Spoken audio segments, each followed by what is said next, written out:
Aaron Rodgers fires back. I told you yesterday when you sent me this thing, I was like, man, bum is underutilized and underused. Bum is a strong, strong word. And it's so funny that Robert Bohan, how can he say that about the owner of the Bears? And the Vikings. And every other team. Look, and this is where I draw the line here with these reporters, right? Or not even reporting. When you get a vote, like a Hall of Fame or an MVP, that's a privileged thing, man. You are like in control of something very, very valuable, right? To the guy's future, to the guy's, I mean, look, there's not much left in Aaron Rodgers' career, but except for multiple Super Bowls. Well, whatever the case may be, all I'm saying is this. If you have a pre-notioned thought about a player, strip that card, bro. You don't get a chance to vote, right? Am I wrong here? I mean, no, you get a chance to vote and you just do it privately. There's no reason why you should come out and say and out yourself and basically put pressure on every other reporter now, because if Aaron Rodgers doesn't win the MVP, it's a clear-cut case that people are doing it for the wrong reasons. It's not because he's not the best player, because clearly right now Aaron Rodgers is a far away front runner for MVP. There's no way he doesn't have to play Sunday and he's got the award locked up, unless everyone like this guy is a douchebag and they decide for whatever biased reasons that they're not going to vote for him. This guy is a Bears beat writer. So how do you affiliate see, that's not right. You got to be, to me, I think you need to be an individual. Like no fan base, no nothing. Like you can't work for an NFL team and then vote for MVP. I think that they have a beat writer for every team, essentially, in the voting process. I am not positive on that, but there's 50 votes. There's 50 votes. It's Associated Press, so it's whoever's writing for these guys or whatever column. I'm not even sure how these guys get picked, but there is a public outcry to get his vote rescinded, which it should be, because look, people have been voting for their own personal bias since the beginning of time.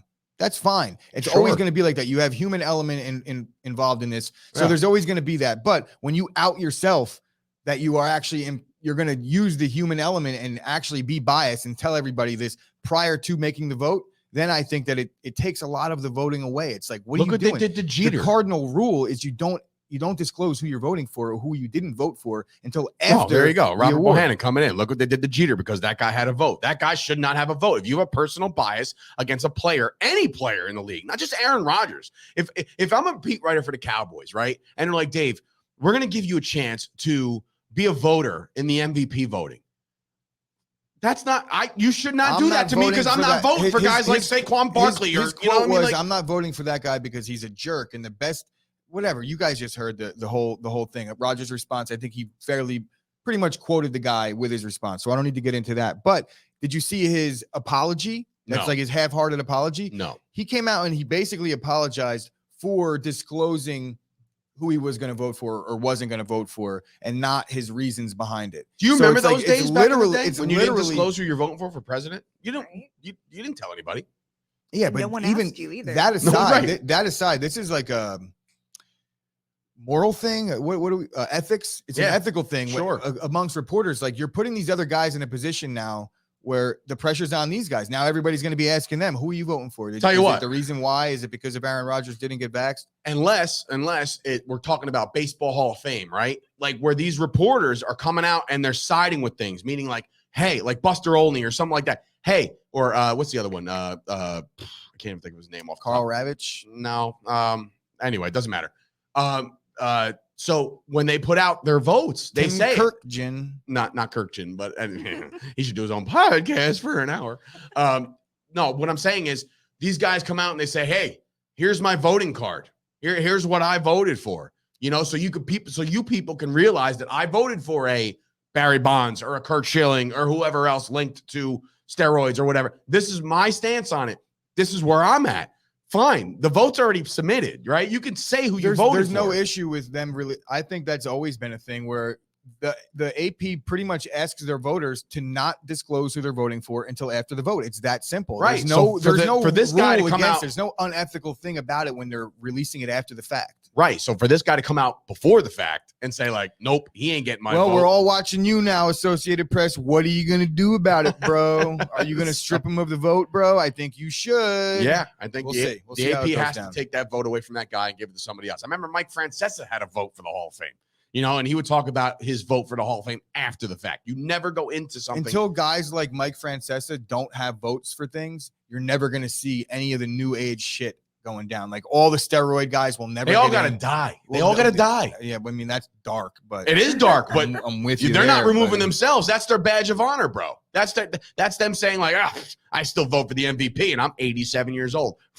Damn, those steroid users are never getting it. You need guys like me and you, 35, 36, 40-year-old people that have watched the game for what it's worth. And in the 50s, every single player beat their wives. Jesus Christ. Not everyone, but you get it, right? You get it. Okay. So it's like nowadays, if that's you're never getting in if you hit your wife. In 1950, hey. I watched The Babe. Where's my You ever see The Babe, the movie with what's this guy? Yep. John Goodman? Yep. He smacks her around. He's the greatest baseball player to ever live, according to some. So yeah, I get it. With the times, I get it.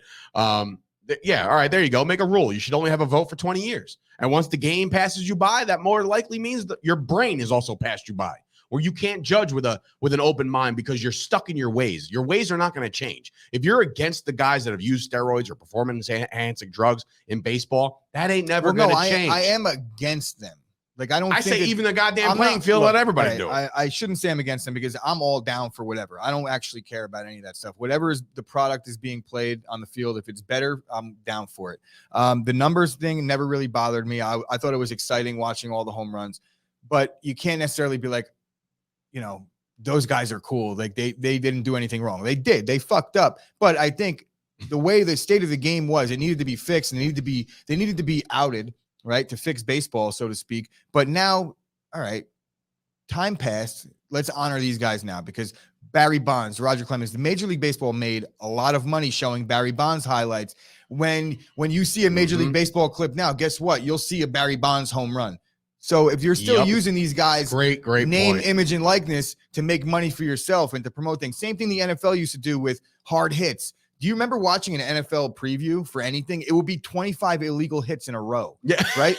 And that's what they're using to sell the game. And now they're taking it away from you. So yeah, they got their head stuff up their ass. That's a very, very, very good point when it comes to like, even in the opening signatures for like these shows, it's like where it's like, ding, ding, ding, bang, right? But like the first thing is Bonds, and then another one's a cracking skull helmet hit. You guys are making money off of them. They should be rewarded by putting them in the Hall of Fame and or winning MVPs.